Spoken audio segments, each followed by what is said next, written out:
Oui, en 2029, il y a Bernard toujours un Simon. peu Ebola, mais beaucoup moins. Et quand il y a une épidémie d'Ebola, on a peut-être une solution. Nous aussi, on fait partie de la solution. La Croix-Rouge fait partie de la solution. Et Vincent va nous expliquer pourquoi une tente Ebola. Alors ne partez pas, on va vous expliquer ça le temps de tout monter, puisqu'il y a un petit temps technique. Donc restez avec nous. Mais Bernard, d'abord, qui es-tu finalement? C'est pas Moi, je présenté. suis à la retraite. Presque. Je l'annonce pour ceux qui ne le savent pas, mais dans 15 ans. Mais donc, qui je suis? Je suis le responsable du pôle santé. Et je suis avec la Croix-Rouge française depuis 2005. Ça fait avec le président Mattei, avec le président Eledjan. Et j'étais très heureux de vivre jusqu'à ce jour auprès de vous et de continuer à gérer le pôle santé qui intervient au niveau des opérations internationales dans plusieurs pays d'Afrique et notamment lors des épidémies, surtout sur les épidémies Ebola ou autres phénomènes épidémiques. Et vous, Vincent, vous êtes nouveau? Presque, oui, également. Donc moi, je suis Vincent Falguerou, je suis le responsable du département d'expertise technique pour les actions internationales. Et j'ai l'immense privilège de travailler avec Bernard au quotidien. Mais, vous pouvez expliquer un peu qu'est-ce qu'est la tente Ebola? Alors finalement, pourquoi la tente Ebola? Alors peut-être que certains le savent dans la salle, mais au cours d'une épidémie de maladie à virus Ebola, il y a deux principaux modes de transmission de la maladie. Ce qui sont les enterrements. Finalement, quand une personne décède d'Ebola, au cours de son enterrement, c'est une des situations au cours desquelles la transmission peut être extrêmement forte. Les dernières épidémies nous ont montré qu'en moyenne, pour chaque enterrement qui n'était pas réalisé dans de bonnes conditions, environ une quarantaine de personnes se retrouvaient contaminées suite à cet enterrement. Et l'autre mode de transmission? Et il y en a un deuxième qui correspond aux activités de soins. Les professionnels de santé, mais également les autres patients dans les structures de santé sont particulièrement exposés, car des patients qui sont contaminés par Ebola, quand ils viennent dans les centres de santé, ils peuvent contaminer à leur tour un nombre très important de personnes. Très bien. Alors finalement, qu'est-ce qu'on peut faire par rapport à tout ça? Donc par rapport aux enterrements, on réalise ce qu'on appelle des enterrements dignes et sécurisés. Et aujourd'hui, depuis plusieurs années, le mouvement Croix-Rouge travaille sur cette problématique en encadrant ces enterrements, donc grâce à de nombreux volontaires dans les communautés qui peuvent encadrer ces enterrements et les réaliser de la meilleure façon possible. On appelle ça les enterrements dignes et sécurisés qui permettent de protéger les familles et éviter la transmission. Mais finalement, pour la deuxième situation, on se rend compte au cours de ces dernières épidémies que c'est une partie qui est assez peu, qui est un peu et les interventions sont souvent centrées vers le soin aux malades, vers les soutiens dans les communautés et sur les enterrements. Mais la sécurisation sanitaire finalement des centres de santé laisse un peu à désirer. Donc nous avons décidé, la Croix-Rouge, de développer une approche innovante pour répondre à cette problématique. Et donc, on est allé voir une entreprise qui fait des tentes et qui permet d'isoler les patients dans les situations où d'arriver dans les centres ruraux. Et ces patients ont une possibilité d'être triés pour éviter de contaminer les autres patients qui seraient dans la salle d'attente. Et ils sont isolés dans un dispositif sur lequel on a travaillé sur une idée qui vient aussi d'Alima, il faut rendre à César ce qui est à César. Alima a créé des bulles pour soigner les patients sans se contaminer. Et nous, on a décidé d'étendre ce dispositif et de le modifier pour l'utiliser dans les régions rurales et protéger les patients le temps du transfert dans les bulles d'Alima. Eh bien, écoutez, maintenant, je vous propose de la découvrir. Alors, je pense que c'est pas tout à fait installé, mais Si, c'est bon, c'est installé. Parfait. Donc, juste un dernier point avant d'ouvrir le rideau.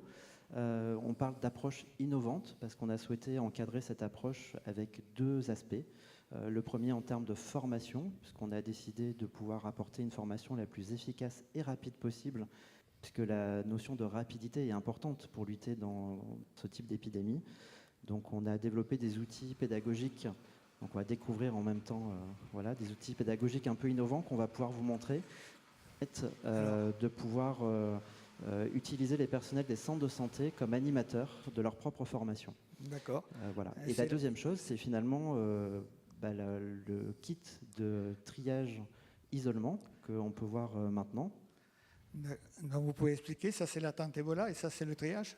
Voilà, donc normalement on peut vous inviter Non. à venir sur scène. Donc, Vous pouvez venir. Mais on Vous vous pouvez invite visiter. d'ailleurs. Vous avez plus d'une demi-heure pour venir justement Non. la visiter. Ici se fait le triage, le patient arrive, le médecin qui est derrière la table le reçoit et l'interroge sans jamais s'approcher du malade, car vous savez que c'est une maladie très contagieuse. Et si il appartient à la famille des cas suspects, et à ce moment-là, on déclenche le système d'alerte vis-à-vis des équipes des ambulances qui viennent récupérer ce patient. Mais en attendant, pour éviter de mettre ce patient dans la salle d'attente avec les autres malades qui viennent pour du paludisme ou autres maladies, on l'isole dans cette pièce. Alors peut-être que Cyrielle peut simuler le patient. Moi, je ne peux pas faire le médecin. Parce que personne ne veut monter. Non, je pense que quelqu'un peut le faire à ma place. Voilà, donc qui veut que Cyrielle fasse le patient? Alors, le 6 Il n'y a pas une majorité quand même. Quel numéro? Le 1 ou le 6? Non. Plus sérieusement, donc, les gens arrivent là. Il faut faire un patient. Il nous faut un patient. Alors, soit on prend un patient féminin, soit un patient masculin. Qui on pourrait prendre? Qui veut venir nous aider? Alors, je vais bien trouver un volontaire. Alors, ne vous battez pas parce que nous, on ne voit rien en fait de la salle. Donc. Oui, vous venez, madame, merci. N'ayez pas peur. On peut l'applaudir. Votre nom? Alors, je suis patiente ou médecin? Non, toi, tu es patiente. Okay. Moi, je suis pas malade, là. Venez avec nous. Donc, monsieur Falguerou va faire le médecin. Ils vont vous présenter. Donc, vous rentrez par là. Donc là, il faut imaginer que ce dispositif est installé en amont du circuit du patient, donc à l'entrée des centres de santé. Donc là, on vous a mis que deux zones importantes, qui sont le triage et zone d'isolement temporaire. Il faut imaginer que c'est forcément un peu plus compliqué. Il y a un circuit qui est monté de façon à s'assurer que tous les patients passent par cette étape de triage. Donc étape extrêmement simple, finalement, parce qu'il suffit juste de... Le patient se présente à l'entrée. La température est prise par quelqu'un qui s'est protégé. Il prend la température, il transmet les données au médecin. Le médecin est là et il interroge la patiente avec l'interrogatoire OMS obligatoire.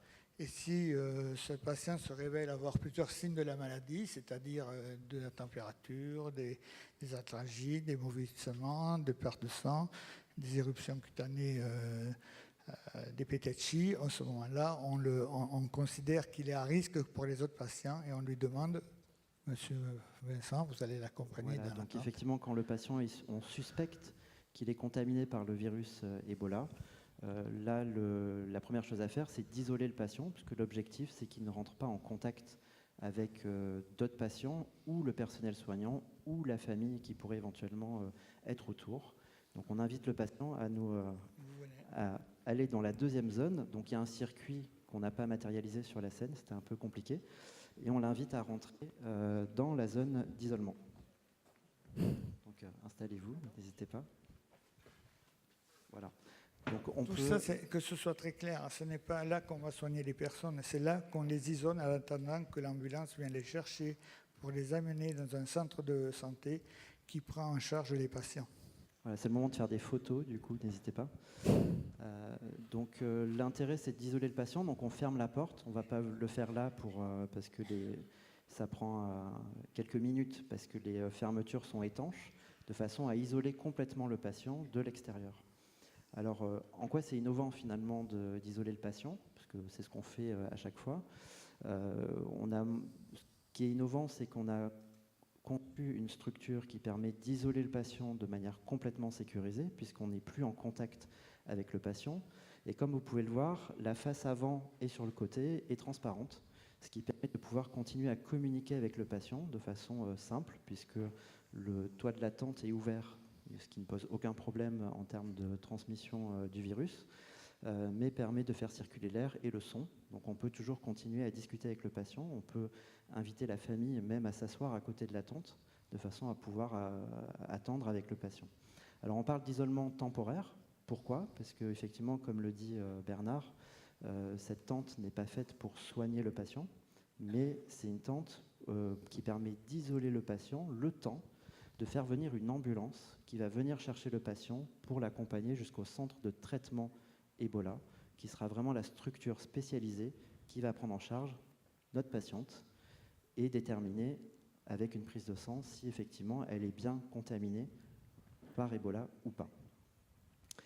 Alors cette phase, elle est importante d'isolement temporaire. Donc là, on ne va pas fermer la porte, mais pour gagner un peu de temps. Mais elle est importante parce que, effectivement, si notre patient est contaminé, c'est un moment où il risque de contaminer d'autres personnes.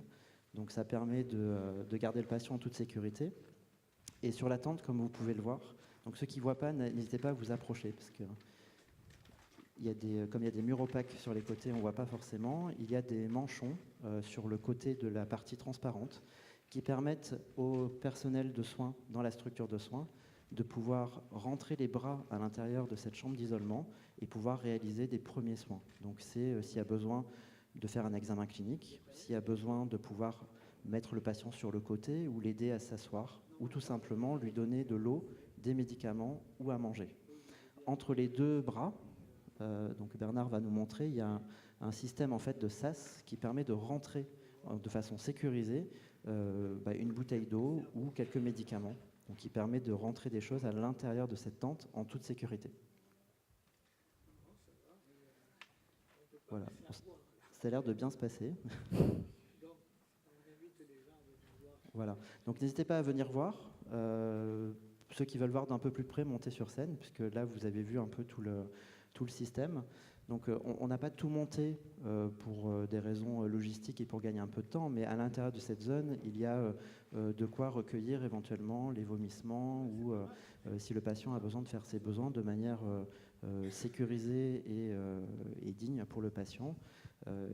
Cette structure a des murs qui permet en fait de fermer et de cacher en fait les bulles de l'extérieur, si jamais on est installé à l'extérieur devant un centre de santé, mais est assez modulaire de façon à pouvoir s'adapter un peu à la configuration de chaque centre. Voilà, et normalement, l'ambulance vient, il y a une parking derrière, et ils viennent ici, ils ouvrent la porte arrière, ils sortent le patient, ils désinfectent la bulle et on redisponibilise le dispositif pour un patient. Voilà. Donc ce que vous ne voyez pas forcément, c'est que l'arrière de la bulle a également une porte qui permet de pouvoir sortir le patient soit devant, soit derrière, en fonction, une fois de plus, de la configuration du centre de santé. Là, on va libérer la patiente parce qu'on s'est trompé de diagnostic. Bon, c'est pas très grave. Vous pouvez sortir, madame, maintenant. Merci beaucoup, Merci Vincent beaucoup de Felguérou et Bernard Simon. votre aide.